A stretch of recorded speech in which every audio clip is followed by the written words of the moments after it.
अरे बोलो भाई। हाँ भाई। अभी सीजी टिकटॉक में कहा चला थे? अरे ले लेते रानी।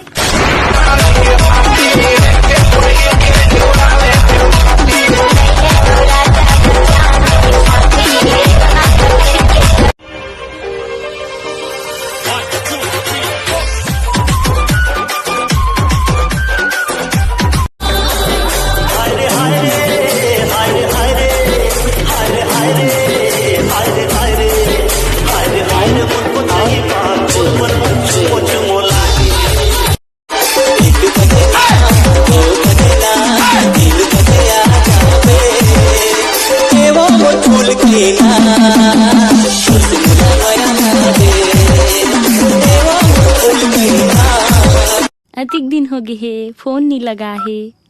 अपन मन से फोन लगाए के मन नहीं होए का रे मीना तोर जीजा ला?